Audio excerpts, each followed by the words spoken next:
Ward number 8માં યુવા cricket ટુર્નામેન્ટનો ભવ્ય પ્રારંભ થયો છે. વડોદરા મહાનગરપાલિકાના વોર્ડ નંબર 8માં યુવાનોમાં રમતગમત, શિસ્ત અને નેતૃત્વના ગુણો વિકસે તે હેતુથી આયોજિત યુવા બોક્સ ક્રિકેટ ટુર્નામેન્ટનો આજે પ્રારંભ કરાયો હતો. આ ટુર્નામેન્ટમાં અંદાજિત 2000થી વધુ યુવાનો ભાગ લઈ રહ્યા છે. વોર્ડ નંબર 8ના યુવાનો માટે રમતગમતને માત્ર મનોરંજન નહીં, પરંતુ શિસ્ત, એકતા અને નેતૃત્વનો આધાર માનતા સ્વેજલ વ્યાસ અને તેમની ટીમ દ્વારા આ ટુર્નામેન્ટનું આયોજન કરવામાં આવ્યું છે. ટુર્નામેન્ટનું ઉદ્ઘાટન સ્વેજલ વ્યાસના માતા પિતાના હસ્તે કરવામાં આવ્યું. યુવા ઉત્સાહ અને સંગઠનની ઉજવણી કરતી ટુર્નામેન્ટની શરૂઆત 5:30 કલાકે પાવર પ્લે ટ્રક શ્રી હરિફાર્મની સામે સપનાના વાવેતર પાર્ટી પ્લોટ આગળ લક્ષ્મીપુરા રોડ, ગોરવા, વડોદરા ખાતે કરવામાં આવી. ટુર્નામેન્ટની ખાસિયત એ છે કે તેમાં ખેલાડીઓના ઉત્સાહને વધારવા માટે દરેક બોલ પર કેશ ઇનામ જીતવાની અનોખી યોજના અમલમાં મૂકવામાં આવી છે. મેદાન પર મુકાયેલા ભારતીય ક્રિકેટ ટીમના દિગ્ગજ ખેલાડીઓના પોસ્ટર ઉપર બોલ લાગવા પર 300થી લઈને 33,000 સુધીના કેશ ઇનામો જાહેર કરવામાં આવ્યા છે.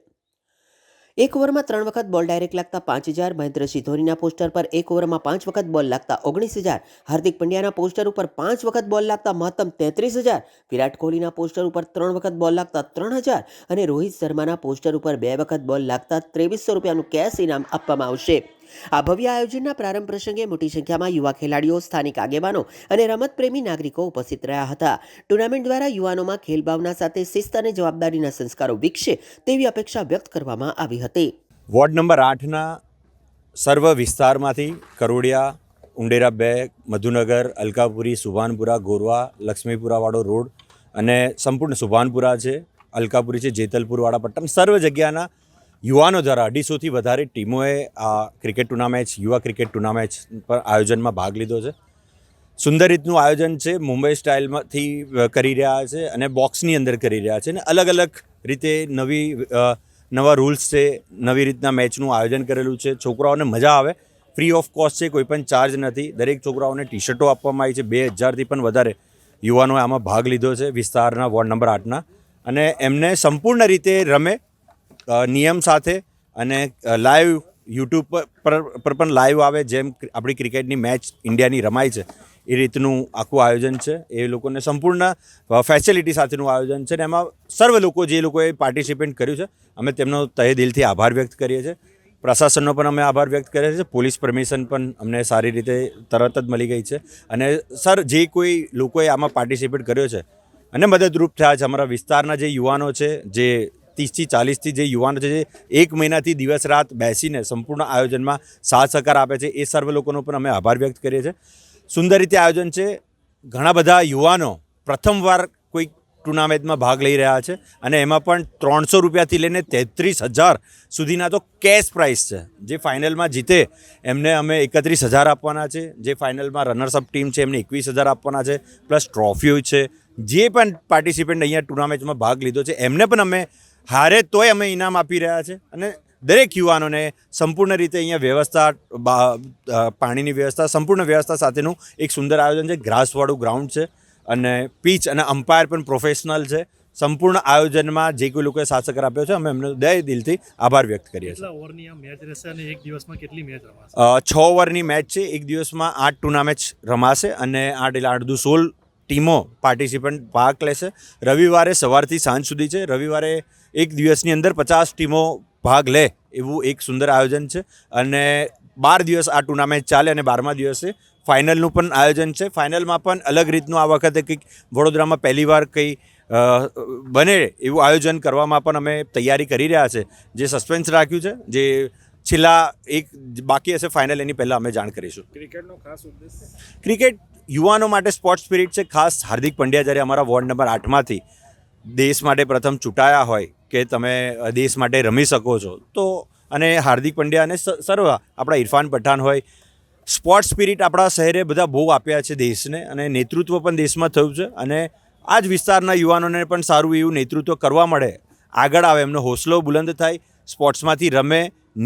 દરેક ક્ષેત્ર સ્પોર્ટ્સ એક તો એક સંગઠન એકત્ર કરવાનું એ ક્ષેત્ર છે કે વડોદરા શહેરના એક જ વિસ્તારના યુવાનો અલગ અલગ ટીમ બનાવીને સામે રમશે અને એમાંથી જીતે, સંપૂર્ણ રીતે જીતે. અને આયોજન હોય છે, એનું પ્લાનિંગ હોય છે અને પ્લાનિંગ સાથે બહુ બધા નિયમો એવા કે બોલ ઉપર જાય તો આઉટ થઈ જશે, બોલ આટલાથી આટલાની અંદર, આટલા સર્કલની અંદર જ રમવાનું છે.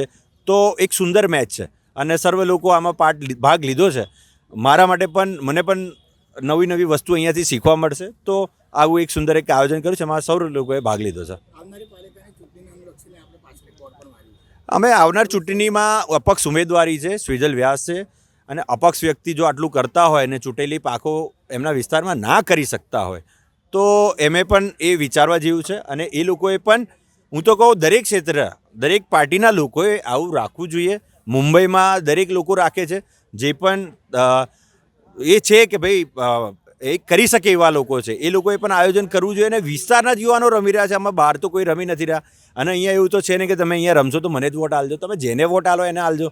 અમે તો સર્વપક્ષીને પણ બોલા છે કે અમે તો અપક્ષ છે, ભાજપને પણ આમંત્રણ છે, કોંગ્રેસને પણ આમંત્રણ છે, આમ આદમીને પણ આમંત્રણ છે કે તમે આવો. કારણ કે નરેન્દ્ર મોદી જ્યારે ઓલિમ્પિકનું નેતૃત્વ કરતા હોય, રાહુલ ગાંધી પણ જ્યારે એમના રાજ્યમાં રહેલા જે તે સમય પર એમનું નેતૃત્વ કરતા હોય, કેજરીવાલ પણ એમના સ્કૂલના માધ્યમથી જો યુવાનોને સ્પોર્ટ્સ સ્પિરિટમાં વધારતા હોય, તો હું તો વોર્ડ નંબર 8નો ને વડોદરા શહેરનો વતની છું, તો હું મારા વિસ્તારના યુવાનો માટે કેમ ના કરું? બસ એ ઉદ્દેશ છે. એની સાથે અમારું પણ એક આયોજન છે. અમારા એક નિયમો છે રાષ્ટ્રીય પાર્ટી સાથે પણ કે અમે ઇલેક્શન લડીશું, પણ અમારા નિયમ એવા છે કે અમે તમારી પાર્ટીમાં રહીને જો કદાચ લડીએ, પણ આવનાર સમયમાં જો પાર્ટીમાંથી પણ કોઈ ખોટું કરશે ને તો અમે બોલીશું. કારણ કે અમે ઇલેક્શન લડીએ છીએ વડોદરા માટે, ના કે કોઈ પાર્ટી. મારી માટે કોઈ પાર્ટી મહત્ત્વની નથી. મારી માટે મારું શહેર વડોદરાનું છે. હું જન્મ્યો છું અહીંયા અને મરવાનો છું પણ અહીંયા. પણ મરતા પહેલાં શહેર માટે કંઈક કરીશું. સારા એવા યુવાનો માટે અત્યારે તો કરી રહ્યા છે, મહિલાઓ માટે પણ કરી રહ્યા છે, વૃદ્ધો માટે પણ અમે કરી રહ્યા છે. વડોદરામાં જ્યારે જ્યારે આફત આવ્યું છે ત્યારે કોઈ આગળ નહોતું આવ્યું, ત્યારે પણ મીડિયાના માધ્યમથી તો પણ તમે શહેરના નગરજનો જોયું છે કે અમે આગળ જ રહ્યા છે. તો મારું શહેર કેમ આગળ ના વધે, મારા શહેરના યુવાનો કેમ આગળ ના વધે, એ જ ઉદ્દેશ છે. અને સર્વ રીતે અમે તો આગળ આવવાના જ છે. ગુજરાતમાં કદાચ આવું કોઈ વ્યક્તિ હશે જે અપક્ષ લડવાની તાકાત રાખે, કારણ કે 1 લાખ વોટ છે અને 1 લાખ વોટ લોકો સુધી પહોંચવા માટે તમને ટાઈમ પીરિયડ પણ વધારે જોઈએ. સંગઠન થકી વડોદરા શહેરની મારા વોર્ડ નંબર 8ની મોટાભાગની સોસાયટીઓ આવી ગઈ છે. 2000થી પણ વધારે યુવાનો મારી સાથે તો અત્યારે તો જોડાઈ ચૂક્યા છે. અને આવનાર સમયમાં અમે 2000ના 4000 થઈશું, 14000 થઈશું, ને એ જ રીતે સંગઠન મજબૂત કરીશું.